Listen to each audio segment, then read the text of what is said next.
the continent that shouldn't have existed. History rarely begins with noise. It begins with silence, with a dream written on paper, or a gaze fixed on the horizon, where no one has ever been, and perhaps where no one was meant to go. In the late 15th century, the world was small. Europe saw itself as the center of creation, its cities, its faith, its commerce, its order. The earth already had a shape, already had owners, already had boundaries drawn by kings and God. But some men refused to live inside maps. They needed the unknown, not for riches, but because certainty felt like a cage. They were called sailors, lunatics, heretics. In truth, they were dreamers who couldn't stay still. And one of them was named Christopher Columbus. He was not born a hero. He was no noble, no general, no scholar, just the son of a weaver from Genoa. But inside him burned a strange conviction, that if you sailed far enough west, you would reach the east. He lived in an age balanced between faith and calculation. The world was still mystical, but men had begun to measure it in miles, angles, and stars. To Columbus, a map was not geography. It was a promise. He wasn't searching for land. He was chasing the idea that the world could be outsmarted. Years of rejection followed. He was laughed at, dismissed, pitied. He wandered from court to court, from monastery to monastery, selling a dream no one wished to buy. But history is patient with the stubborn. When fate placed him before Queen Isabella of Castile, he convinced her of something simple, that faith sometimes weighs more than gold. In 1492, 3 small ships left the port of Palos. No one on that shore knew that humanity was, in that moment, crossing its own shadow. The sailors dreamed uneasy dreams. They whispered about monsters, about the edge of the world, about seas that boiled and swallowed men whole. But the days passed, and no land appeared. 3 weeks. 4. 5. Fear began to smell, like salt, sweat, and rotting food. They wanted to turn back. Columbus would not allow it. He was no longer a man. He was an obsession steering a ship. He wrote in his diary, "We sail not where our eyes see, but where our reason commands." Then, one night, October 12th, before dawn, a cry from the lookout, "Tierra, land!" The world turned over. Men fell to their knees, wept, kissed the deck. They thought they'd reached Asia. In truth, they had found a mirror, a reflection of Europe, on the other side of the sea. That day entered history as a discovery. But for those who already lived on those shores, it was the beginning of an ending. They didn't know the word Spain. They didn't know crosses, or cannons, or sails filled with foreign wind. Columbus, the man who never came back. He returned to Spain as a hero, but not as the man who had left it. His ships were worn, his sailors half-starved, and yet they carried stories that sounded like prophecy. They spoke of islands covered in forests, of birds that darkened the sky, of gold that glittered in riverbeds. In Seville, people listened as if hearing of another Eden. The court greeted him with triumph.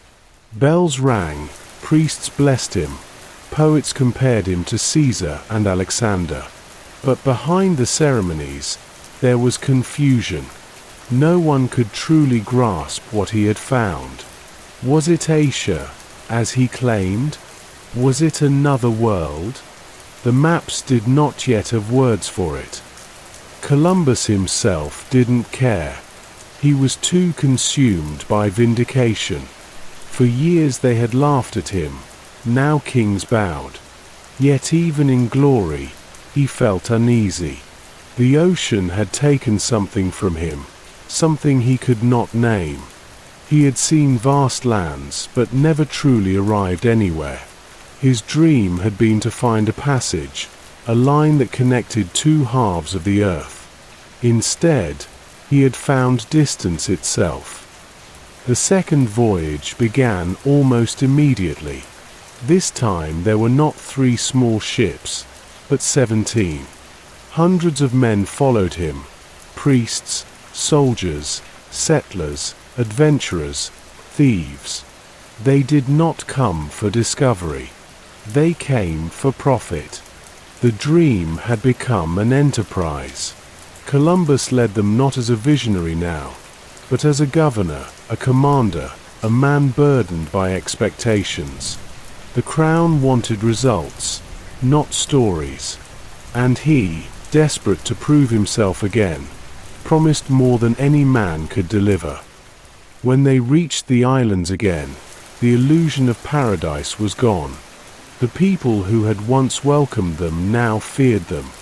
The gifts of the first encounter had turned into demands, the greetings into orders.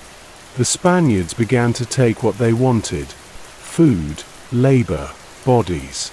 They built small forts, raised flags, and called it peace. But peace, for them, meant obedience. Columbus watched as the fragile bond he had imagined between two worlds shattered. He still wrote in his diary about faith and destiny, but in the camps his men hunted natives for sport. He tried to stop them at times, to impose rules and punishments, but his authority was only as strong as his ability to promise gold. And there was never enough gold. He was a man caught between two myths: the holy messenger he pretended to be, and the conqueror his men demanded he become. He prayed, punished, negotiated, and wrote letters to the Queen filled with hope and guilt. In them, you can feel the collapse of a man who once believed the ocean could be tamed by will alone. By the time he returned to Spain again, the celebration had grown colder. The court no longer saw him as the chosen one. Reports had arrived, stories of cruelty, mutiny, madness. The paradise he had promised had turned into a colony of suffering. He was questioned, doubted, and quietly pushed aside. The crown began to send other explorers. They took his maps, his routes, even his titles. They thanked him with silence. Still, he refused to let go. He demanded a third voyage. He spoke of new lands further south, where the sea might narrow again into a passage toward the true Indies. His obsession was no longer discovery but redemption, to prove that his vision had not been a mistake. When he sailed again in 1498, he was already an old man. The ocean greeted him not with wonder, but with storms. His ships were battered, his crew restless. For the first time, he began to question whether the world wanted to be known at all. He reached the coast of what is now Venezuela and wrote that he had seen the most beautiful land eyes have ever beheld. Yet even there, amid rivers and forests, he felt the weight of failure. He knew he was no longer a pioneer, just a witness of what others would soon exploit. When he returned from that voyage, his enemies had grown powerful. He was accused of tyranny, of corruption, of cruelty. Chains were placed on his wrists. The man who had opened the ocean for Europe entered Spain in disgrace. The crowd that once cheered him now turned away. It was not the first time in history that a dreamer paid the price for his dream. But Columbus was not broken. He wrote letters from his cell, claiming that God himself had chosen him, that he had fulfilled prophecy. In those letters, you can sense both pride and delusion. He no longer wrote as an explorer, but as a man trying to convince the world, and himself, that his suffering had meaning. In his final years, he fought for recognition. He demanded the titles he had been promised: Admiral of the Ocean Sea, Viceroy of the Indies. The crown granted him some, revoked others, and quietly allowed him to fade from politics. He lived in small towns, half forgotten, writing pleas to the king and queen who no longer answered. His health failed, his mind wandered. He spoke of voyages he would never take, seas he would never cross again. He died in 1506, in Valladolid. No grand funeral, no procession, no glory. Just a few monks, a few debts, and the echoes of a name that had already begun to belong more to legend than to flesh. He had believed himself chosen by heaven, yet he left the world misunderstood by earth. But history did not forget him. Others sailed after him: Vespucci, Magellan, Cortez, Pizarro, each using his path as the foundation for new empires. The continent he thought was Asia became the New World. His era became civilization's expansion. His obsession became the blueprint of the age. In a sense, Columbus never came back. He crossed an ocean and remained there, not in body, but in the idea that crossing was worth more than arriving. He represents that strange disease of the human spirit, the inability to be satisfied with what is known. To discover is to destroy, and to destroy is to create. The circle turns endlessly, and each generation calls it progress. When we remember him, we often argue about what he was: hero or villain, saint or murderer. But those are the categories of comfort. The truth is simpler and harsher. He was human, and therefore capable of both greatness and ruin in the same gesture. He saw beauty and turned it into conquest. He prayed to God and built chains. He dreamed of unity and left division behind him. That is his legacy, not discovery, but contradiction. The tragedy of Columbus is not that he misunderstood geography. It is that he misunderstood humanity. He believed that crossing an ocean could make men new again, that the unknown purifies those who face it. But men carried their old hunger with them. They brought Europe with them, its greed, its gods, its ghosts. The ocean was not baptism. It was multiplication. Every empire begins with a voyage. Every voyage begins with an illusion. Columbus believed he was opening a path to paradise. Instead, he opened the door to centuries of conquest and suffering, and also to exchange, to curiosity, to the world as we know it now. That paradox is the root of our civilization. We inherit both the cruelty and the courage of that first crossing. When he stood on the deck for the last time, perhaps he sensed this.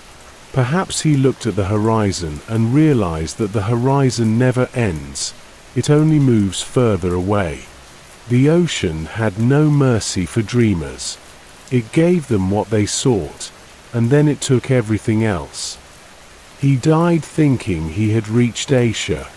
He never learned the truth, that he had touched something greater and darker, the birth of a global world, where distance no longer protected anyone.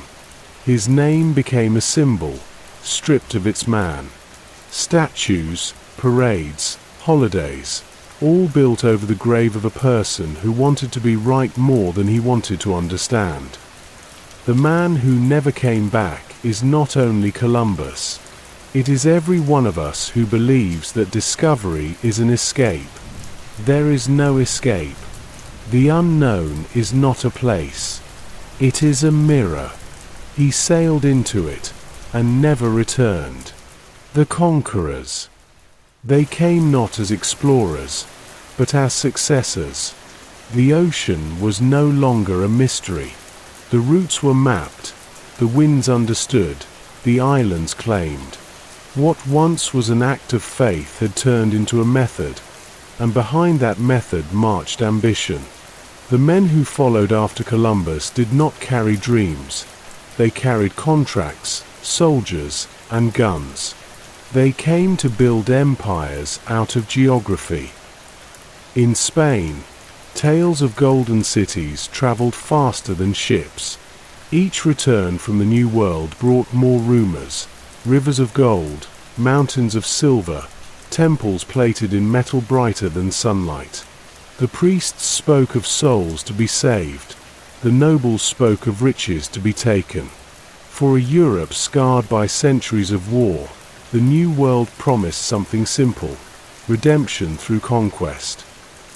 Among those who listened was Hernán Cortés, a man from Extremadura, a poor province that had produced both monks and killers. He was clever, restless, and born into a world where fortune belonged to those who seized it. In 1519, he sailed west with a few hundred men, a handful of horses, and a conviction that history favored audacity. They were outnumbered by thousands wherever they went, yet they moved with the confidence of those who believed God was their ally. The land they reached was not empty. It was home to millions, governed by the empire of the Mexica, whom the Europeans would call Aztecs. Their capital, Tenochtitlán, stood on an island in a great lake, with streets of stone and gardens that floated on water. It was one of the largest cities on earth, more organized and vibrant than any in Europe.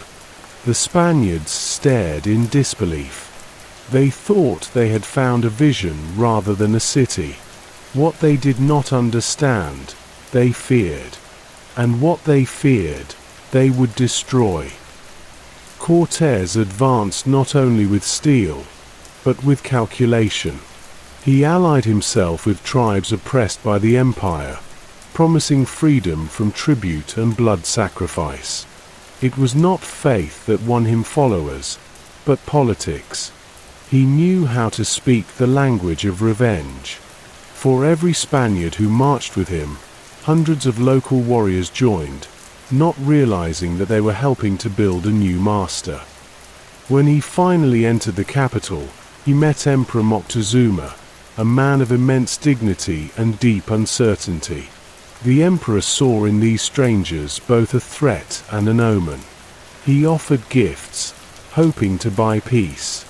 The Spaniards saw gold, and their faith grew louder. They claimed to come in the name of heaven, but their eyes were fixed on the shine of metal. For weeks, two worlds shared the same streets, pretending to understand one another. Behind the courtesies, fear swelled on both sides.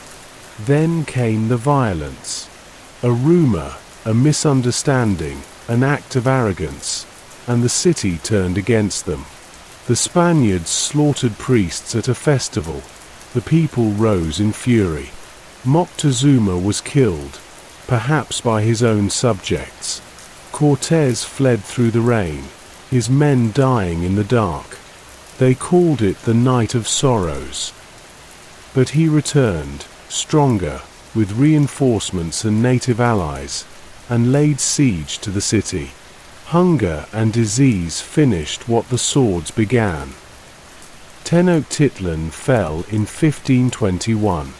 What had been a world of temples and gardens became rubble and ash.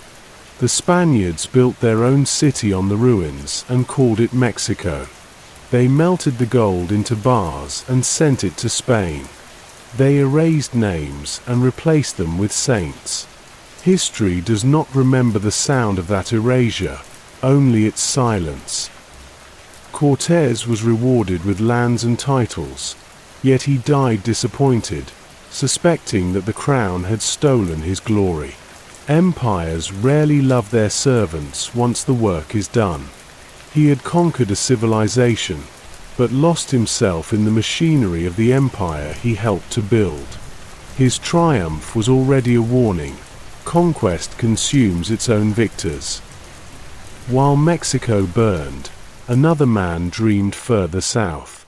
Francisco Pizarro, illiterate, hardened by poverty, heard stories of a kingdom richer than any seen before. Its roads were paved with stone, its people dressed in fine cloth, its rulers commanding armies beyond imagination. It was the empire of the Inca, stretched across the mountains of Peru. Pizarro set out with fewer than 200 men to capture it. By the time he arrived, the empire was already bleeding. Civil war had divided it between two brothers, Atahualpa and Huáscar. Pizarro exploited that fracture as easily as Cortés had exploited native rivalries. The Spaniards met Atahualpa under a flag of truce in the town of Cajamarca. The friar presented a Bible and demanded that the emperor accept Christianity and the rule of the Spanish king. Atahualpa raised the book to his ear, found no voice inside, and threw it to the ground. That gesture sealed his fate. The Spaniards opened fire. Thousands died in the square within hours. Atahualpa was captured, held for ransom, and forced to fill a room with gold and silver.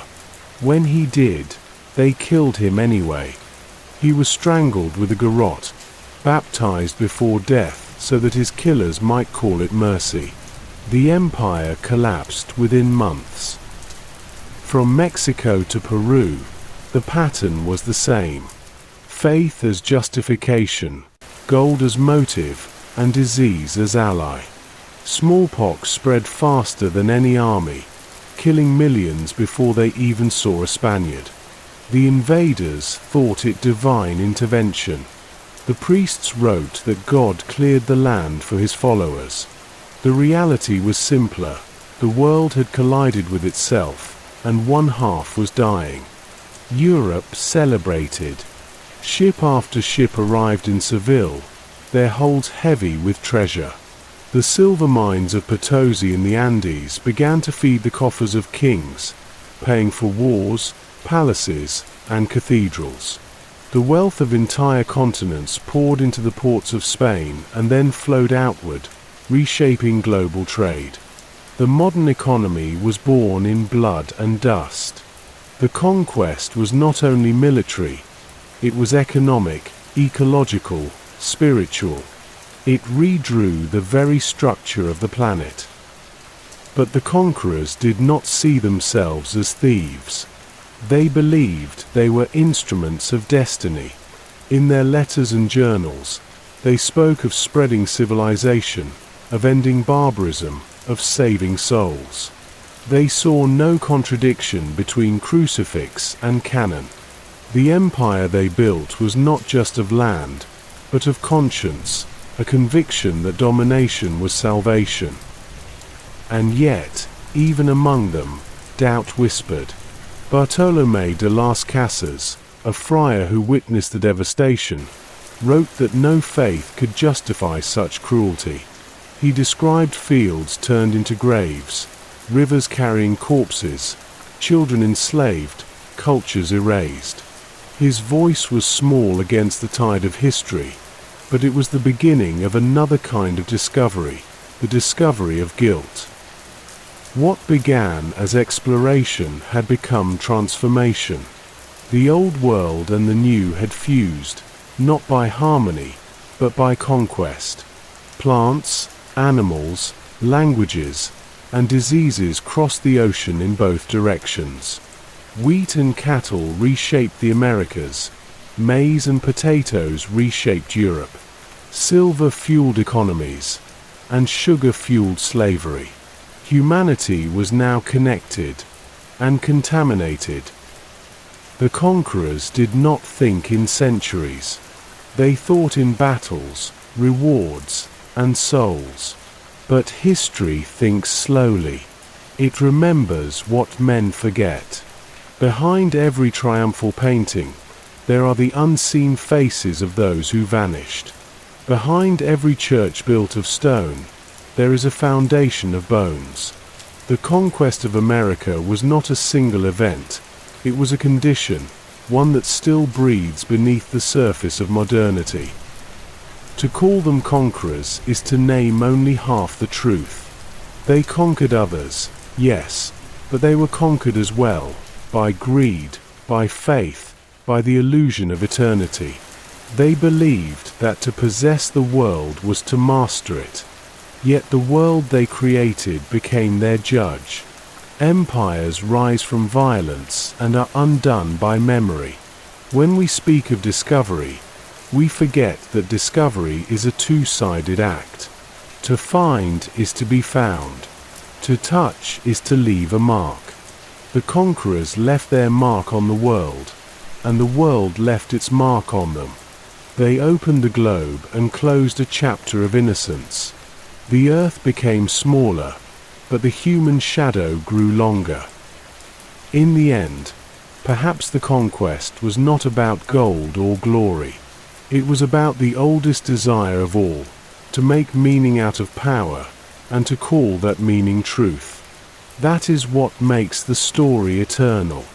Because the same impulse sails still, in other forms, under other flags. The names have changed, but the tide is the same. The fall of Tenochtitlán. The city stood like a vision, built upon water, shimmering in the morning light. To the Spaniards it seemed impossible, a city floating in the middle of a vast lake, its causeways lined with towers, its canals alive with boats. They had seen cities before, but none so ordered, so luminous, so alive. This was Tenochtitlán, the heart of the Mexica world, the pulse of an empire.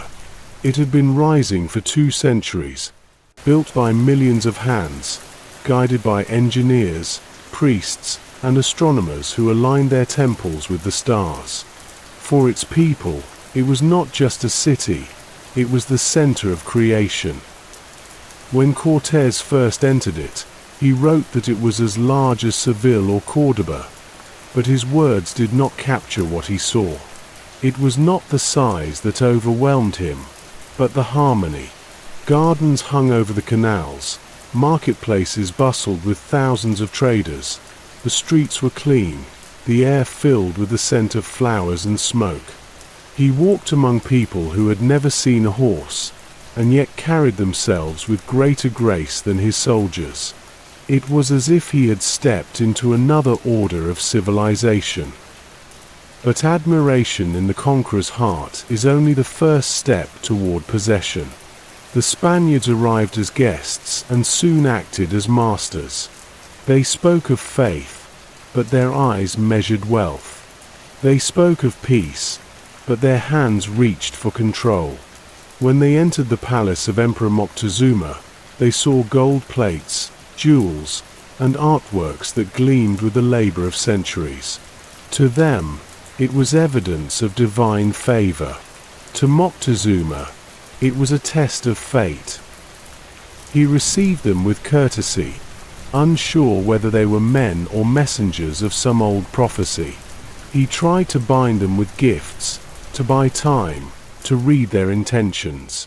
But gold to a Spaniard was not a symbol, it was a hunger. The more he gave, the more they wanted. Between those offerings and demands, trust dissolved. The emperor became a prisoner in his own palace, guarded by men who prayed and plundered in the same breath. Outside, the city watched in silence. It had seen rulers rise and fall, droughts and floods, but never this: foreigners commanding their king, strangers ordering priests. The people's patience was long, but not endless. When rumors spread that the Spaniards had killed sacred dancers during a festival, the patience broke. The city erupted. Stones rained down from rooftops. Bridges burned. Moctezuma tried to speak to his people, to calm them, but the crowd no longer listened. He was struck by stones and died soon after, whether by his own subjects or by his captors, no one knows. What is certain is that his death marked the end of an age. The Spaniards fled through the rain. The causeways were narrow, the night full of arrows. Men slipped into the lake, dragged down by the weight of gold they tried to carry. Horses drowned, cannons sank, torches vanished one by one. By dawn, the water was red. They called it La Noche Triste, the night of sorrows. Out of 600 Spaniards, barely half survived. Yet grief did not stop them. Cortés retreated, gathered allies, rebuilt his army. For him, sorrow was only preparation for revenge. A year later, he returned. This time, he came not as a visitor, but as a siege engine. He cut the aqueducts, starved the city, destroyed the bridges. His native allies filled the horizon. Thousands of warriors from rival tribes who now fought under Spanish command. They had been promised freedom. What they were building instead was submission. Inside the city, hunger grew like a second enemy. The lake turned foul, the canals filled with corpses, disease spread faster than arrows. Yet the people fought street by street, refusing to surrender. Women carried stones to the rooftops. Children fetched water from poisoned wells. The songs of war turned into prayers. Their world, once bright with order, was collapsing into chaos. The siege lasted 3 months. The Spaniards advanced methodically, destroying house after house, temple after temple.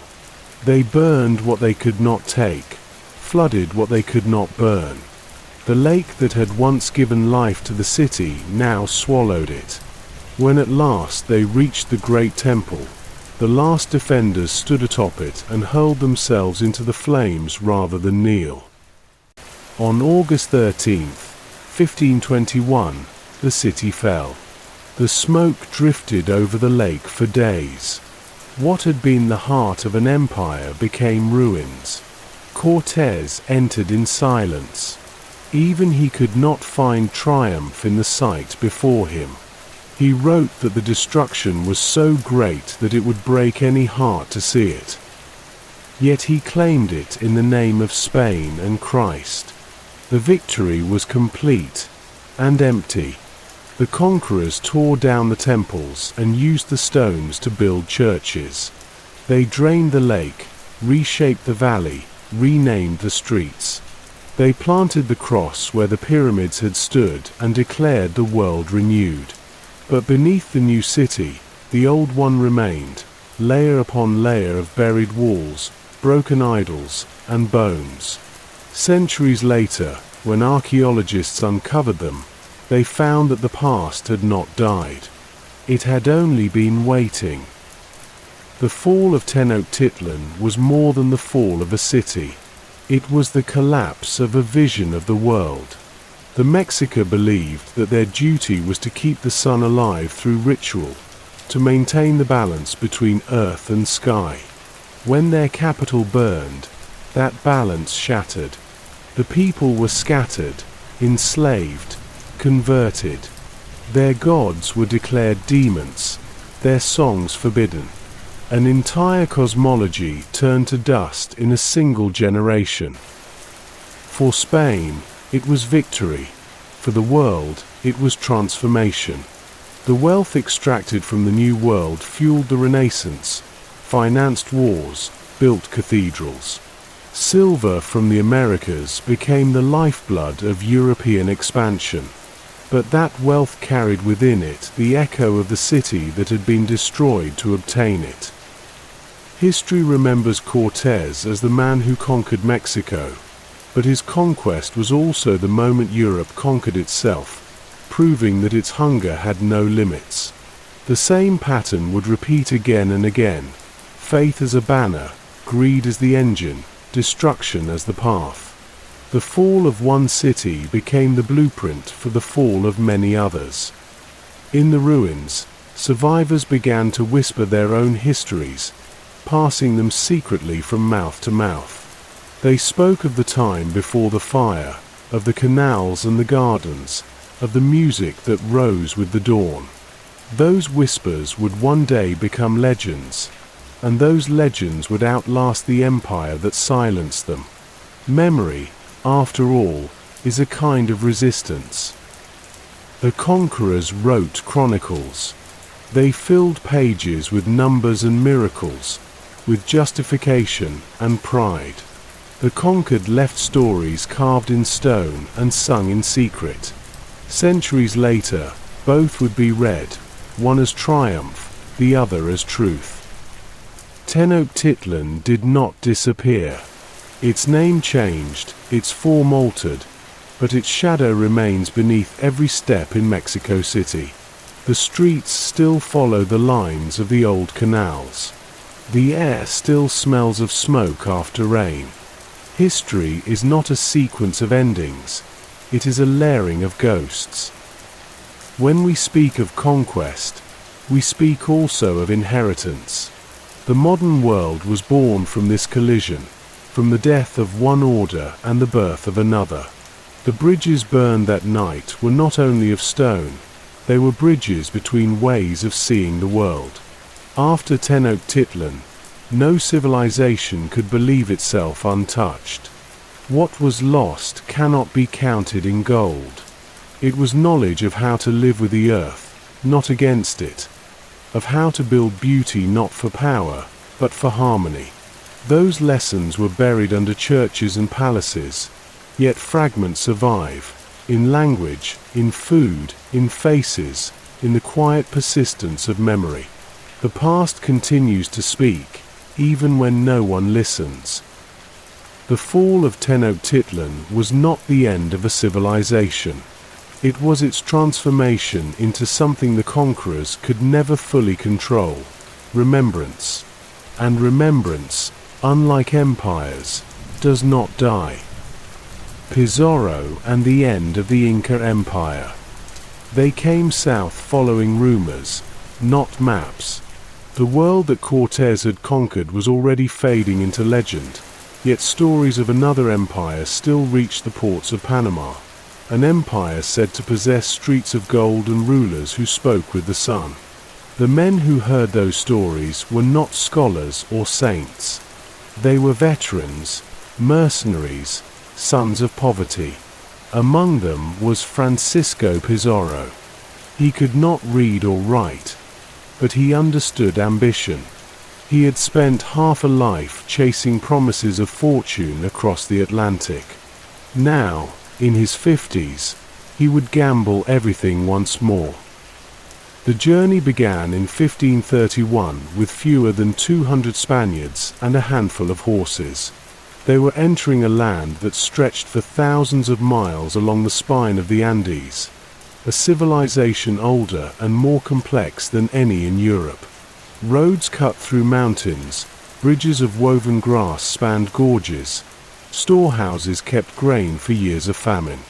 The empire of the Inca was an achievement of organization as much as of faith. It had no writing, yet it recorded its world in knots and cords called quipu. It had no wheels, yet it moved armies across impossible terrain.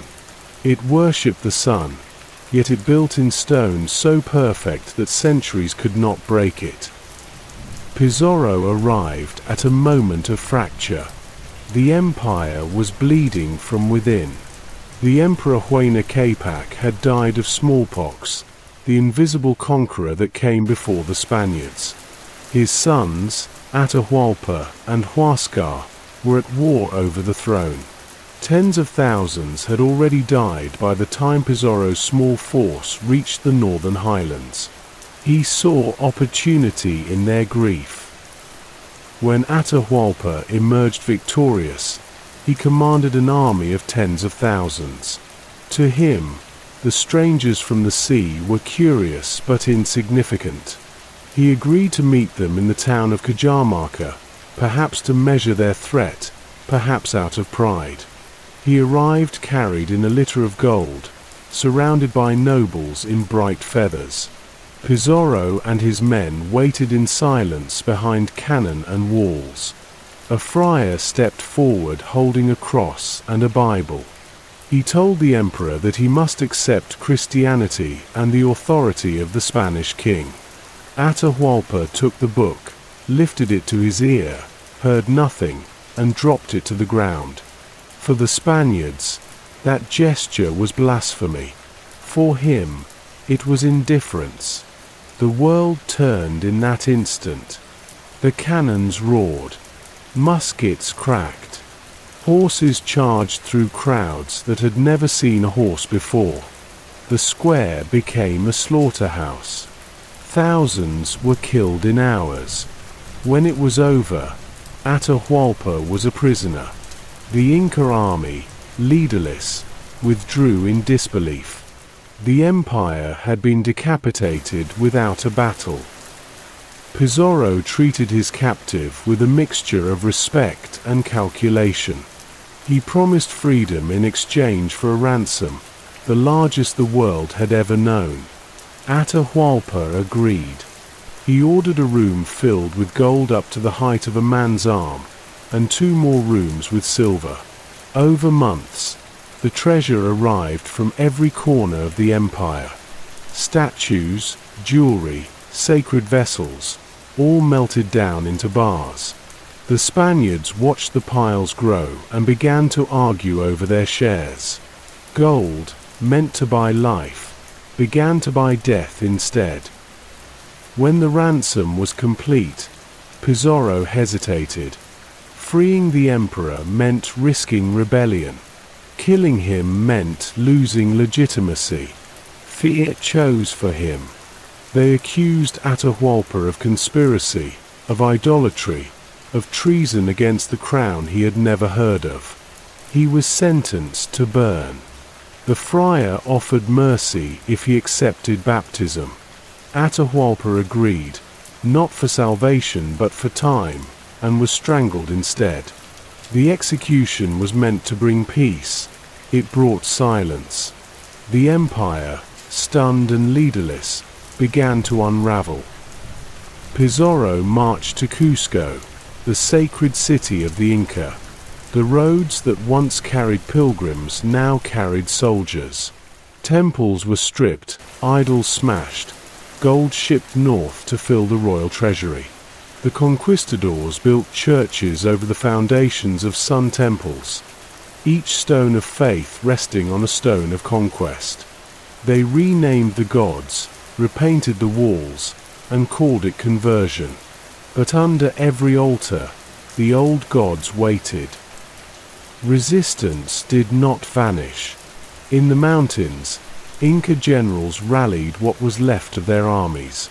Manco Inca led a revolt that nearly reclaimed Cusco. For months the city burned. For months it seemed the old world might rise again. But disease, hunger, and betrayal prevailed. The rebellion collapsed, and Manco fled into the jungle, where he founded a hidden refuge, Vilcabamba, the last shadow of the empire. It would survive for 40 years, long enough for memory to take root. Pizarro was made governor of Peru. He built Lima on the coast, far from the mountains, far from the people he had conquered. The city was meant to be a symbol of order, but it was built on the sand of ambition. The conquerors turned on one another. Rival captains fought for land and titles.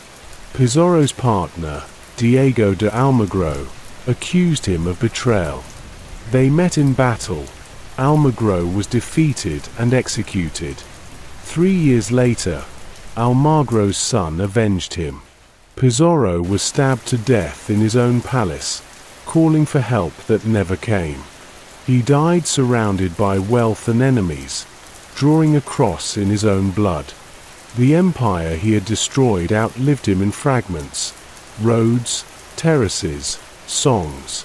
The people adapted, hid their rituals beneath new names, mixed old prayers with new. The Spanish language filled the valleys, but Quechua whispered beneath it. The Andes kept their silence, watching centuries pass. What Pizarro thought he conquered was not a people but a form of memory, and memory cannot be governed. Europe celebrated again. The gold of the Inca joined the silver of Mexico in endless convoys across the Atlantic. The ships that carried it also carried ideas, goods, and diseases. The modern world took shape from this collision, the first global economy built on forced labor and faith. In the courts of Europe, kings counted their wealth. In the villages of the Andes, families counted their dead. Historians would later call it progress, discovery, civilization. But beneath those words lies the same arithmetic of conquest, one man's salvation balanced on another's loss. The Incas had built their empire on order and reciprocity. The Spaniards built theirs on extraction. Both would vanish, but for different reasons, one from faith in balance, the other from the lack of it. Centuries later, the stones of Cusco still fit so perfectly that no blade can pass between them. Tourists marvel, scholars measure, yet the meaning of that precision is not technical, it is moral. It was built to last because it was built with purpose. The conquest turned that purpose into wealth, and wealth into ruin. Empires forget, stones remember. The death of the Inca world was not instantaneous. It dissolved slowly, generation by generation, through marriages, baptisms, and trade. Spanish blood mixed with Andean, languages blended, beliefs fused. The conquerors became residents, their children natives of the land they had taken.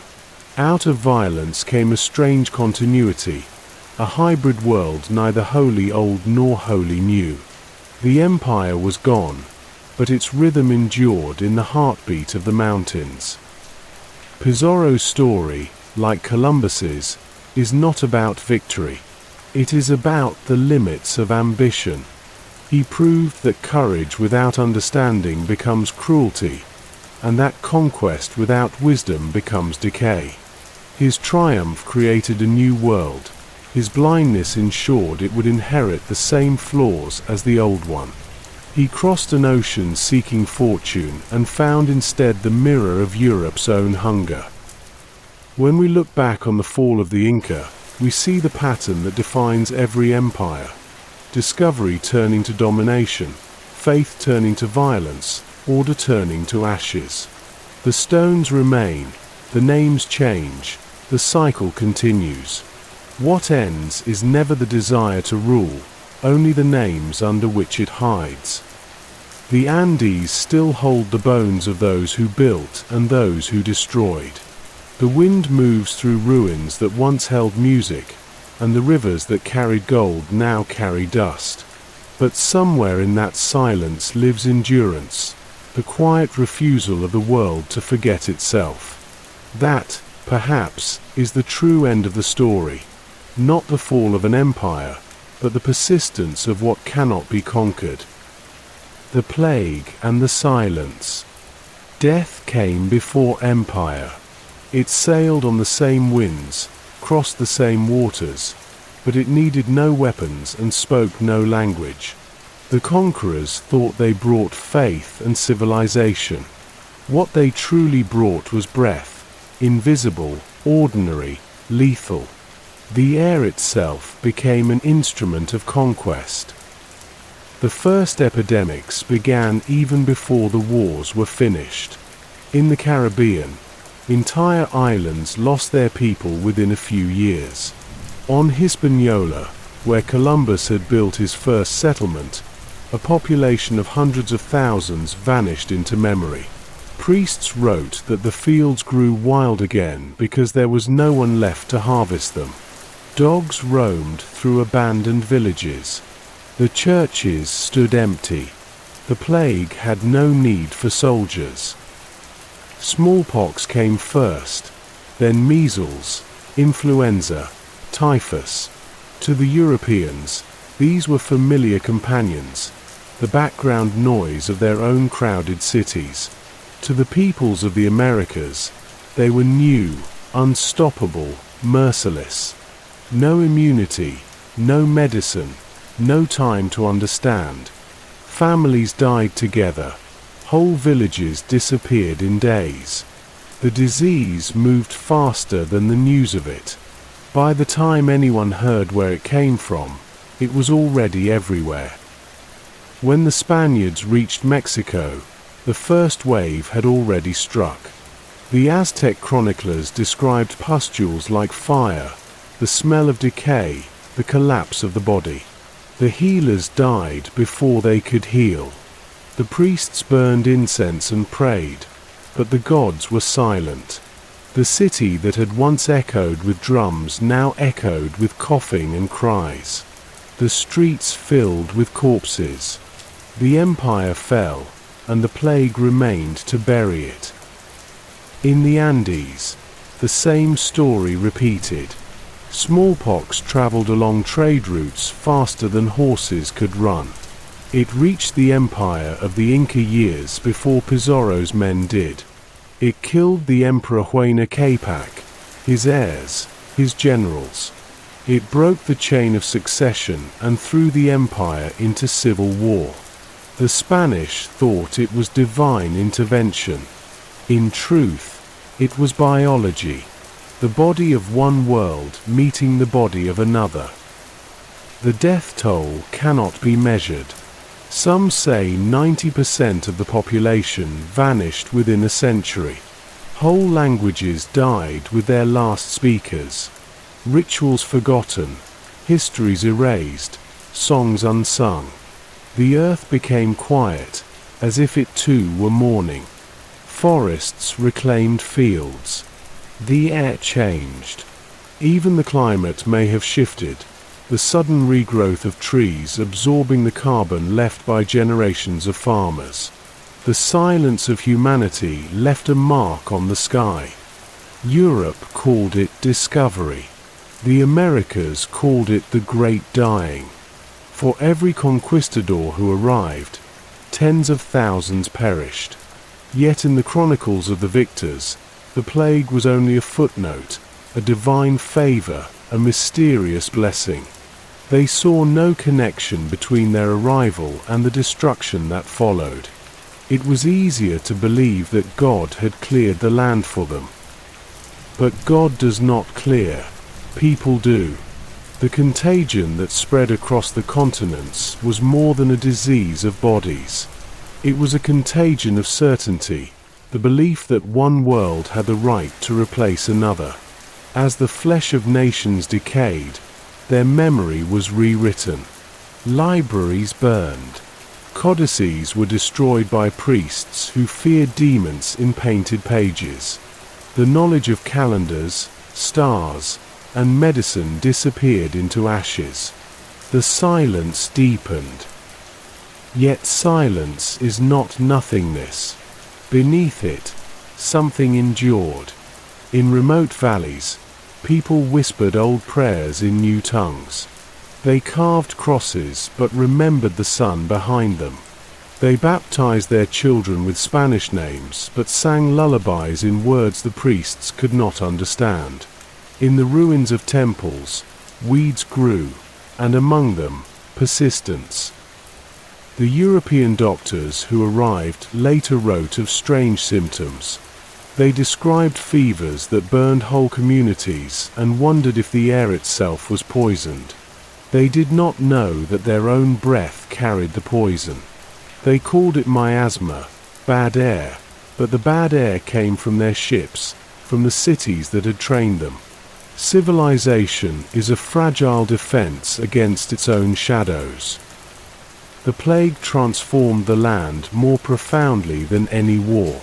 Fields turned to forest, trails vanished under vines, cities crumbled into hills. Nature retook what man had briefly claimed. The parrots and monkeys returned to plazas where markets once stood. The earth remembered itself, but the human world forgot. In Europe, the flow of silver and gold never stopped. The empires measured success in coins, not in lives. The stories of the dead were lost, and with them, the philosophies of entire peoples. What did they think of death? Of justice? Of the soul? We will never know. The silence is not empty. It is full of questions that will never be answered. The few who tried to preserve memory did so in fragments. Friars who learned native languages, chroniclers who recorded what they could before the voices vanished.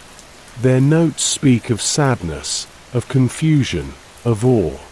They knew they were watching the end of a world.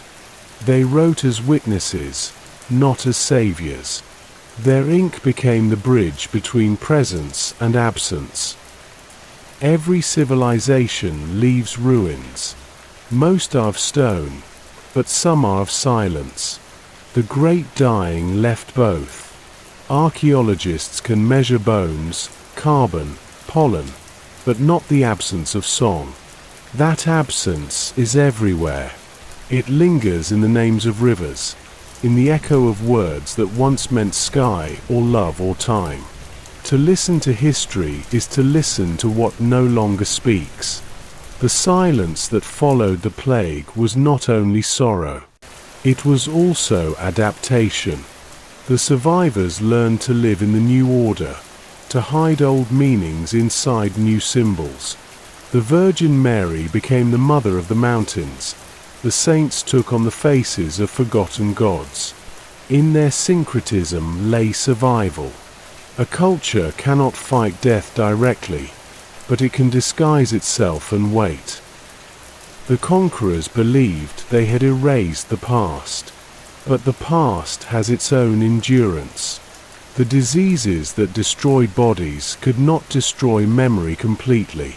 In time, the children of both worlds began to remember together, not clearly, not purely, but persistently. New languages were born, blending Spanish with Nahuatl, Quechua, Guarani. The silence began to murmur again. Centuries later, scientists would call the event the greatest demographic collapse in human history. But numbers do not convey what was lost. They cannot weigh a myth, or measure a prayer, or count the seconds between the last breath of a people and the first forgetting of their name. The plague was not only the end of millions of lives. It was the end of context, of continuity, of the sense that the world had meaning. And yet, even silence has a sound if you wait long enough. In the highlands of Peru, farmers still plant by the stars their ancestors named. In Mexico, words from extinct dialects still hide inside songs. In the forests of the Amazon, shamans speak of spirits that arrived with the wind from the east. The dead are not entirely gone. They linger in language, in rhythm, in gesture. They survive in how the living touch the earth. The plague took the breath of nations, but breath returns. The silence after the storm is not emptiness, it is preparation. The world pauses before beginning again. Out of the ruin of bodies came the birth of connection, the shared history of pain that binds the planet now. The same microbes that crossed the ocean would later remind humanity that it was one species, fragile and intertwined. Perhaps that is the last paradox of the plague. It separated us to unite us. It killed to remind the survivors of their dependence. It silenced the drums and songs, but in that silence, a new rhythm began, the heartbeat of a world becoming global. Every silence in history eventually becomes a question. What do we do with what we have inherited? The New World was not empty when it was found, and it is not silent now.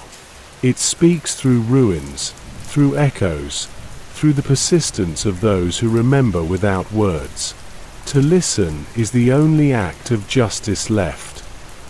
The plague ended centuries ago, but the silence it left behind still travels. It moves through the wind, through time, through us. And perhaps that is fitting, because history, like breath, is invisible until it is gone. Colonizers. When the wars ended, a new order began. The banners of conquest were folded, the swords sheathed, and the empire turned its gaze from battlefields to books. The age of blood gave way to the age of ink. The world that Spain had taken by force would now be held by paper, laws, decrees, ledgers, confessions. The empire became a machine, vast and intricate, built not only on gold and faith, but on the routine of obedience. The conquest had been chaos, the colony would be order. That was the promise. In Madrid, the Royal Council drafted codes to govern lands it would never see. They called it administration. They called it civilization. But behind every rule lay fear, the fear that the new world might remember itself. The Crown's officials wrote thousands of pages to prevent that memory from speaking. Bureaucracy became theology, the worship of control. The first governor's offices rose on the ruins of temples. The same courtyards that had once echoed with songs of gods now echoed with the rustle of parchment and the stamping of seals. Every transaction, every birth, every confession was recorded. Knowledge became property. To exist was to be written down. And what was not written did not exist. Gold flowed from the mines of Mexico and Peru to Seville, then to Antwerp, then to Rome. The silver from Potosi paid for wars that Spain would lose in Europe, for palaces it would never finish, for churches that reached toward heaven as its empire decayed below. The wealth that crossed the ocean was meant to prove divine favor. Instead, it proved addiction. The machine needed constant feeding, and its fuel was human life. In the colonies, power disguised itself as salvation. The church and the crown moved together, like twin gears turning the same wheel. Priests baptized the conquered, teaching them new prayers while erasing their old names. They burned the idols and built altars in their place. They taught the alphabet as a sacrament. But with each letter learned, a silence deepened, a silence of languages that no longer had words for themselves. Confession replaced community. Sin replaced difference. The church offered a path to heaven that began with forgetting the earth. The old gods were declared devils, the old songs called superstition. But people adapted. They carved saints with familiar faces, dressed them in local colors, whispered prayers in two tongues. The empire thought it was converting them. In truth, they were converting the empire, slowly, invisibly, into something that could no longer tell where one faith ended and another began. The machine of empire was efficient because it was invisible. It did not need armies in every village. It only needed belief. Belief that authority was natural, that the order of heaven matched the order of the crown. The Spaniard was father, the native was child. The priest was the voice of God, the scribe was his memory. Hierarchy was morality. Obedience was virtue. Guilt became the mechanism of peace. Over time, even the conquerors became cogs in the system they had built. Governors feared auditors, auditors feared kings, kings feared God. The circle was complete. No one ruled, everyone obeyed. The empire, once a blaze of ambition, became an organism sustained by habit. Its greatest invention was not the musket or the ship, it was paperwork. The colonial world measured everything, tributing corn, silver, labor, souls. Census rolls turned faces into numbers. The rhythm of festivals was aligned with the calendar of taxation. What had been cyclical, the seasons, the harvests, the rituals, was forced into a linear time, the time of profit and production. The past was something to escape, not to honor. The future was something to exploit. In this new order, even memory was colonized. The children of mixed blood, the mestizos, were taught to see themselves as intermediaries, bridges between worlds. But a bridge is not a home. They belonged to both and to neither, loyal to a power that never fully trusted them. They would become the scribes, the clerks, the soldiers of the next generation, the human gears that kept the system running. The colonial machine reached everywhere. Roads cut through forests, mines gutted mountains, fields spread across once sacred valleys. The land itself became a ledger of ownership. The concept of property replaced relationship. The earth, once seen as a mother, became a resource. The map replaced the territory, the deed replaced the tree. To draw a line on paper was to create a border in the world. But beneath this geometry of power, something resisted. In secret, the old rhythms continued. Festivals dedicated to saints kept the timing of ancient gods. Processions disguised as Christian rituals were still pilgrimages to mountains and rivers. Words from lost languages survived inside hymns. The machine recorded obedience. It could not record irony. Every empire dreams of eternity. The Spanish one was no exception. It believed itself chosen, guided, anointed. It saw the new world as both prize and penance, a theater where its moral purpose could unfold. But the moral machinery devoured its creators. Wealth bred debt, faith bred hypocrisy, control bred corruption. By the time the crown realized it was losing its colonies, it was already enslaved to its own system. The governors governed themselves. The priests confessed to each other. The bureaucrats wrote to justify their own writing. The empire became an echo chamber, a structure of repetition mistaking itself for meaning. To understand the colonial machine is to understand how conquest becomes culture. At first, it needs violence. Later, it needs routine. Violence shatters, routine preserves. The sword conquers the body, the form conquers the mind.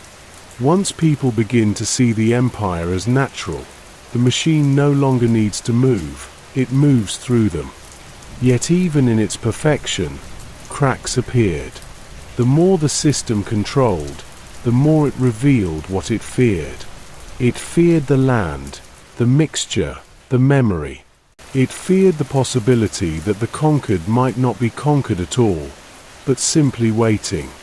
The machine could silence voices, but it could not stop dreams. And dreams, whispered through generations, would become the seeds of rebellion. For now, though, the silence remained. The mines continued to fill ships, the priests continued to record souls, the accountants continued to count. The empire called this peace. But peace built on erasure is only an intermission. Beneath the surface, another world was gathering breath. The colonial machine had succeeded in remaking the new world. But in doing so, it had also remade Spain itself. The wealth that crossed the ocean corrupted its economy, inflated its faith, and hollowed its spirit. The empire that claimed to save others was losing its own soul. When gold became the measure of grace, grace lost all meaning. The machine could extract, but it could not heal. History remembers empires by their monuments. Spain left behind churches and laws, roads and ruins. But its true legacy is procedural, the invention of control disguised as order, of obedience disguised as virtue. The colonies learned that structure. They would one day use it against their masters. The colonial machine did not die when the empire collapsed. It survived, transformed, embedded in the bones of nations that came after. Bureaucracy outlasted the crown. Paper replaced the sword. Even independence would arrive stamped, notarized, and signed. The system had succeeded beyond its creator's dreams. It had become invisible, eternal. And yet, against that silence of efficiency, the memory of the First World, the one buried under laws and churches, still breathes. Every festival, every word of an old tongue, every face in the crowd is proof that the machine, however powerful, never fully erased what it consumed. Control can shape behavior, but not being. The soul of the land remains, patient and undefeated. The colonial machine still hums, in new forms and new empires, powered by the same logic, to measure, to manage, to possess. Its gears may have changed, but its rhythm is familiar. We live among its echoes, mistaking them for progress. And still, beneath the hum of systems, the earth waits for the sound that came before, breath, wind, voices, unrecorded and free. The children of two worlds. Every conquest leaves descendants who do not belong to either side. They are born in the spaces between victories and ruins, where languages mix, where faith and doubt share the same roof. They inherit not a homeland but a question. The Spaniards called them mestizos, criollos, mulattoes, names meant to measure blood, to categorize difference, to make the infinite precise. But these words never captured what they were. They were not fractions of humanity. They were its mirror. The first children of the New World were born out of collision. Their fathers came from ships, their mothers from the earth itself. They were conceived in both love and violence, baptized in conquest, and raised in contradiction. The priests called them the hope of conversion. The colonists called them a problem. They carried in their faces the story of the world's first globalization. Skin, eyes, and voices that defy the arithmetic of purity. At first, the empire tried to deny them. Its laws spoke of categories, of degrees of mixture, of who could inherit, who could marry, who could pray in which language. The colonial hierarchy stretched from the pale Spaniard born in Europe to the dark-skinned laborer bound to the mines, with dozens of shades in between. It was an architecture of distance built to contain ambiguity. But life refused to stay within lines. The city streets, the markets, the churches, all became laboratories of mixture. Children grew up hearing lullabies in 2 languages and dreaming in a 3rd. They learned early that identity was not a noun but a negotiation. They were raised under 2 suns. One was European, bright, harsh, promising salvation through imitation. The other was American, ancient, patient, offering belonging through memory.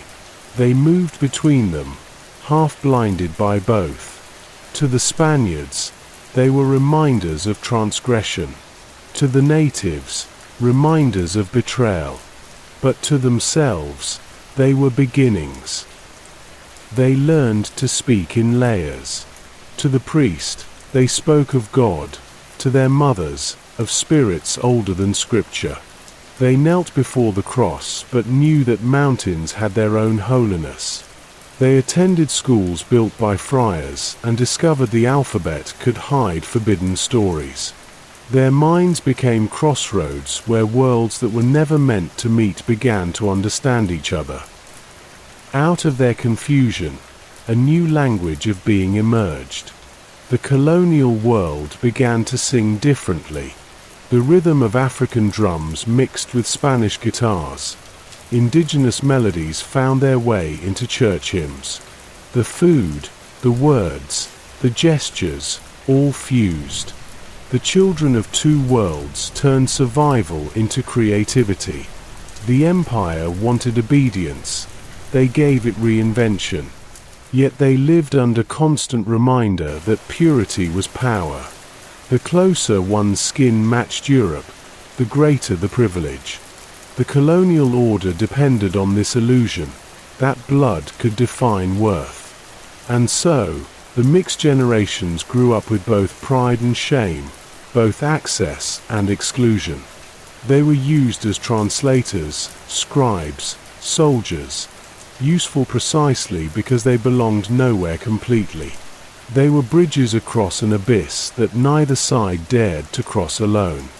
But bridges are walked upon. Their existence exposed the lie of the conquest, that one world had replaced another.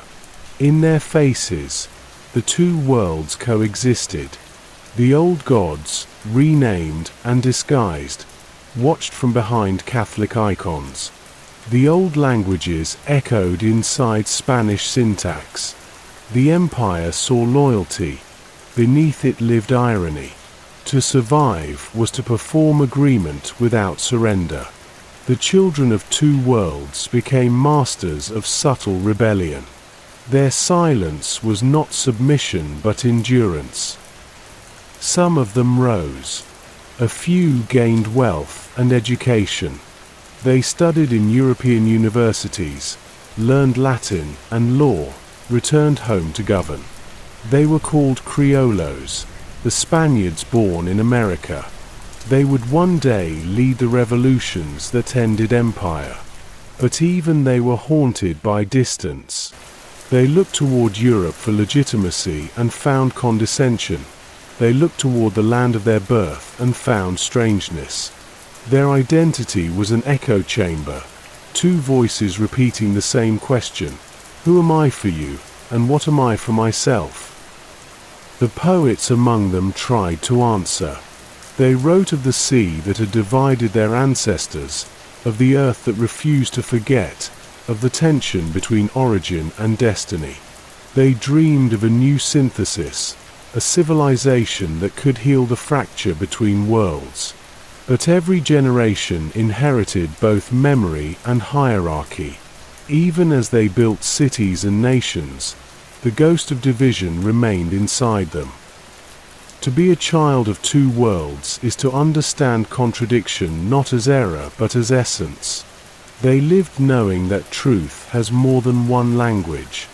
Their eyes could see double, beauty and cruelty, progress and loss, salvation and theft, all in the same image. They became the first moderns, living with ambiguity as a permanent state. What the empire called impurity, they learned to call humanity. Over centuries, this in-between identity became the heart of Latin America.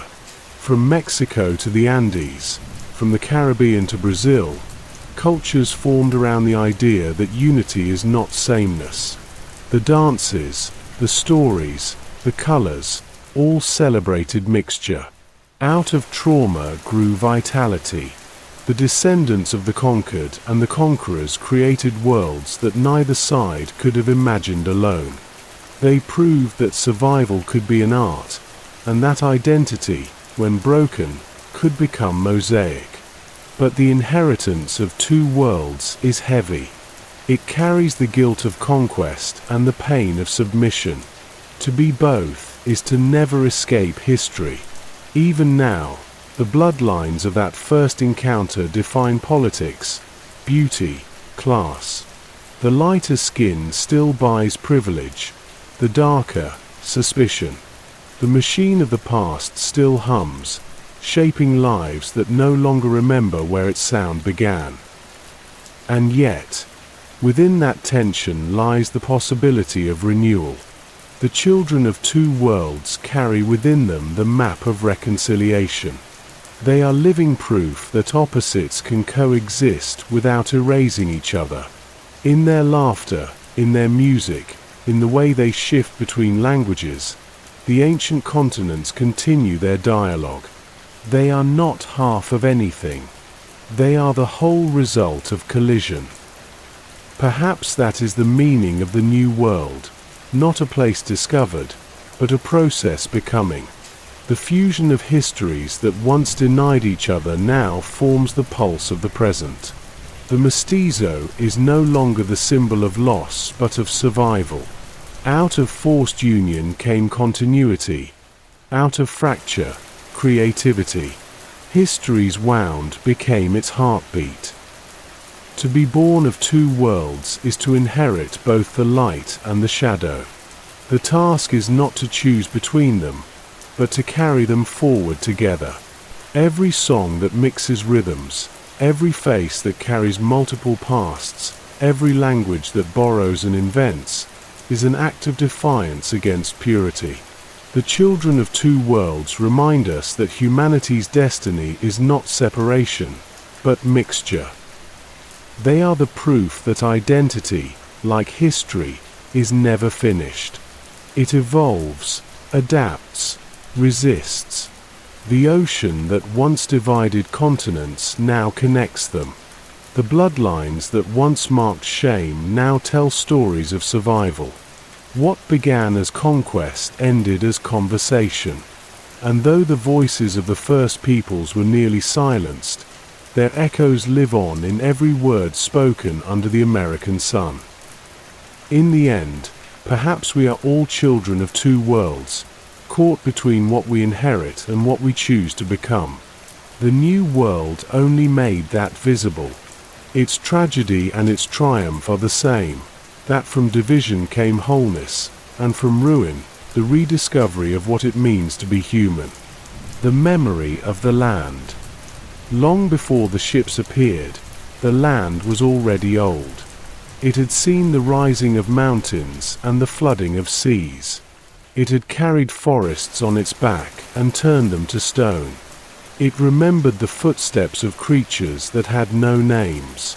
And when men came, it learned new sounds, the rhythm of tools, the chant of prayer, the cry of war. The land listened, as it always had. It does not speak, but it remembers. The first empires built upon it thought they owned it. They carved roads across its bones, raised temples on its heart, offered blood and smoke to the sky. The gods they worshipped were the shapes of its own body, mountains, rivers, winds. They lived in rhythm with its seasons, fearing and loving it at once. For them, the earth was not a possession but a relationship. When they died, they returned to it without resistance. Then came another people who spoke of ownership. They drew maps, built fences, declared borders. They named the land as if it had been nameless before. They saw it not as mother but as resource. The hills became mines, the rivers became roots, the forests became lumber. The land endured it all in silence. It had seen storms before.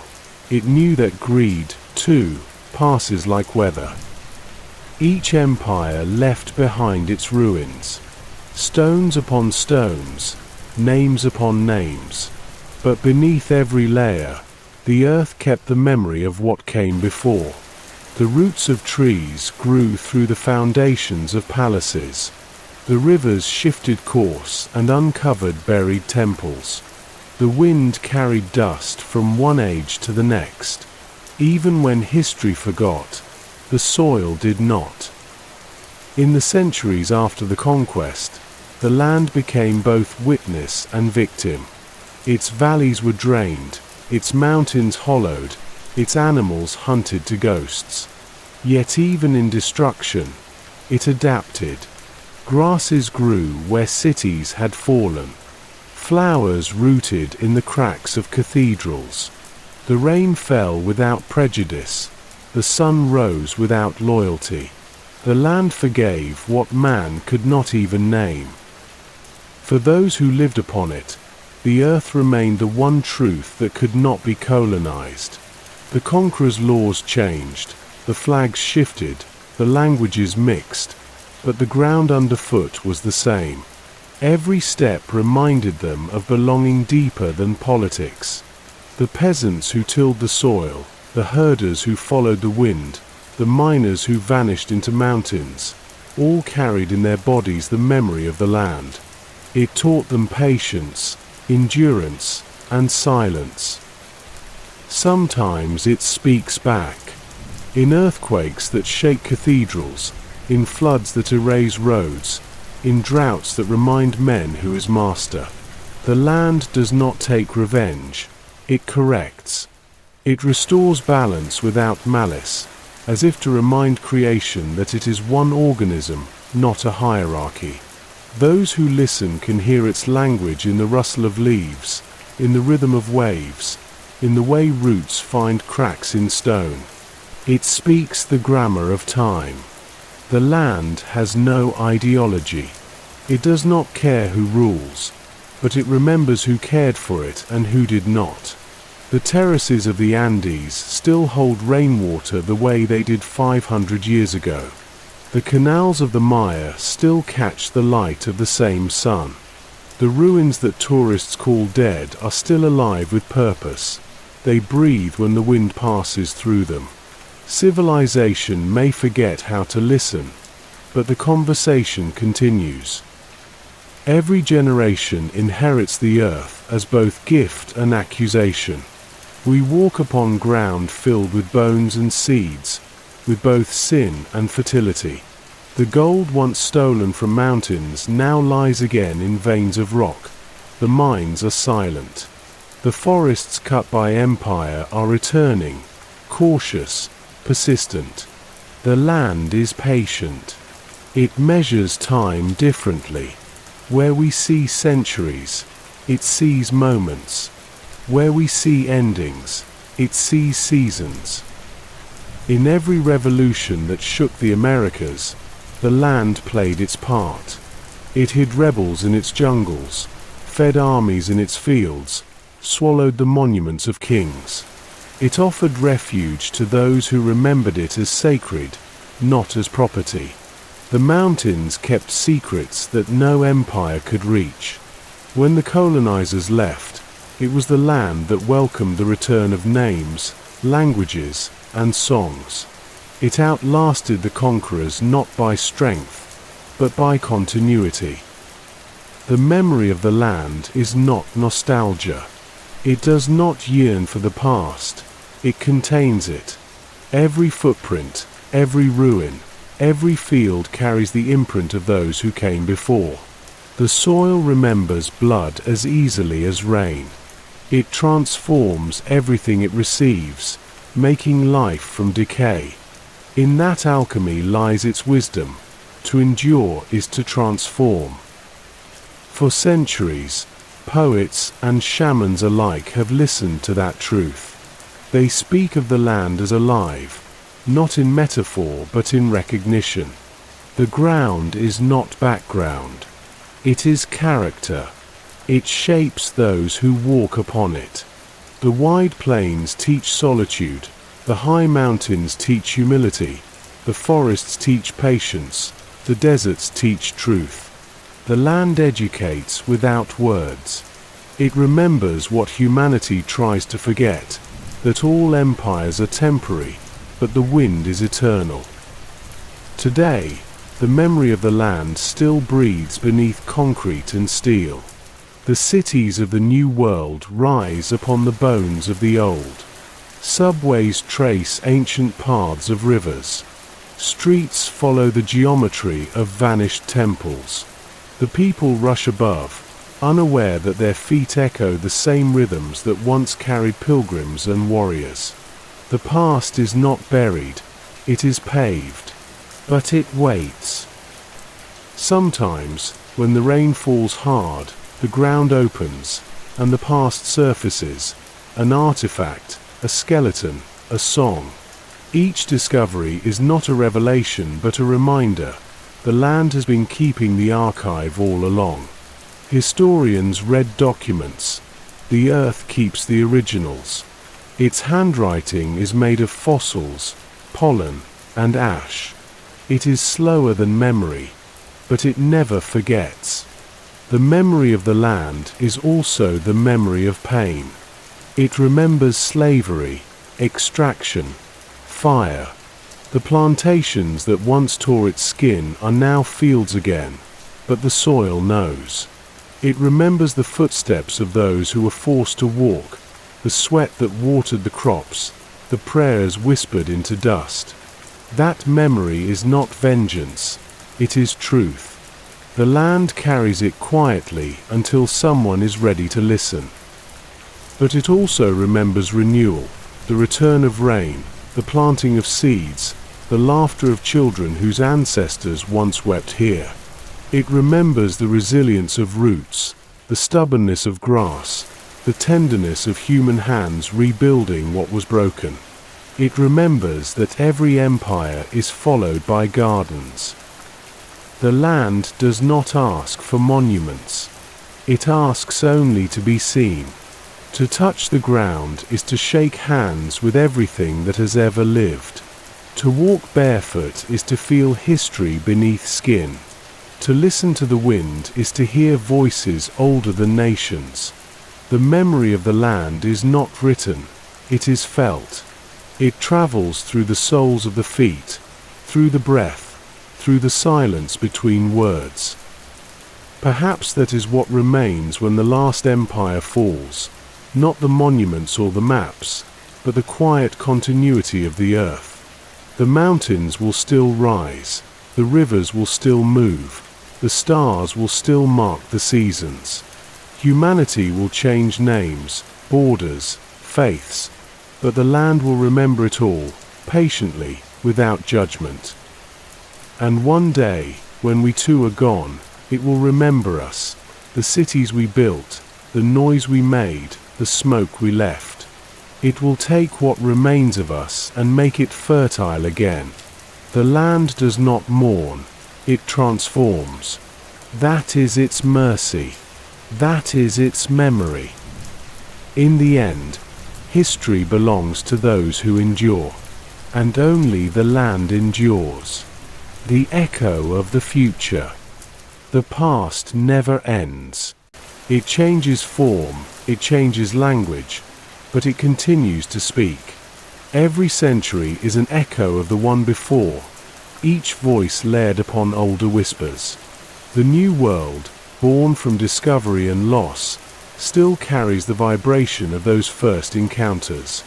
The sails are gone, the empires have faded, but the rhythm they began still moves beneath the surface of our time. We live surrounded by their ghosts. The streets of our cities trace the maps drawn by conquest.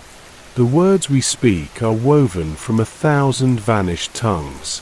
The names of mountains, of rivers, of fruits and stars, all fragments of older prayers. We breathe the air of history. Even silence is inheritance. Every generation believes it stands at the edge of the future, but the edge is illusion. The future is only the past remembering itself in new shapes. The machines that hum around us are descendants of those first ships. The same hunger, the same faith in progress, the same blindness to consequence. We build, we expand, we extract, and we tell ourselves it is destiny. But the land listens, as it always has. And time, patient as the ocean, measures our steps. The story of discovery never truly stopped. We now explore space as our ancestors explored seas, carrying with us the same contradictions: curiosity and conquest, wonder and control. We seek new worlds, but perhaps we are still trying to understand the one we have already wounded.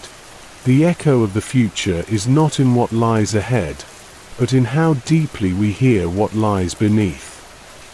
The people of the New World, the descendants of conquerors and conquered alike, still live within that echo. Their songs blend the old and the new, their faces carry entire continents. In them, the earth continues its dialogue with itself. They are the future the past once feared and hoped for at the same time. They are what happens when memory refuses to die. History does not move in straight lines. It spirals, returning to the same questions with different voices. What is civilization? What is progress? What is human? Each generation answers, and each answer becomes another layer of the echo. The truth, perhaps, is that there is no final answer, only deeper listening.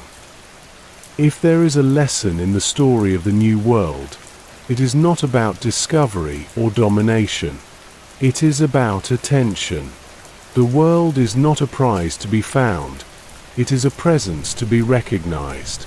The ocean was never a barrier. It was a mirror. The land was never conquered. It endured. And humanity, still wandering, is learning slowly that the earth does not belong to us. We belong to it. The echo of the future is quiet. It speaks not in victories, but in continuities, in the way languages survive in songs, in the way rituals adapt, in the way the earth keeps forgiving. It asks no monuments, only awareness. To listen is to remember. To remember is to begin again. Someday, the traces of our own age will fade. The cities will crumble, the lights will dim, the noise will end. But something will remain, the shape of our choices carved into the memory of the planet. The land will remember the warmth of our hands, the weight of our indifference, the echo of our dreams. And if there is still someone left to listen, they will hear us, not as conquerors, not as victims, but as a species that tried, again and again, to understand itself. The story that began with a sail across an ocean ends not in triumph or tragedy, but in recognition. We are the continuation of every voice that ever spoke, every hand that ever touched the earth. The future is not somewhere we are going. It is something we are becoming, together, through memory, through silence, through the echo that never stops.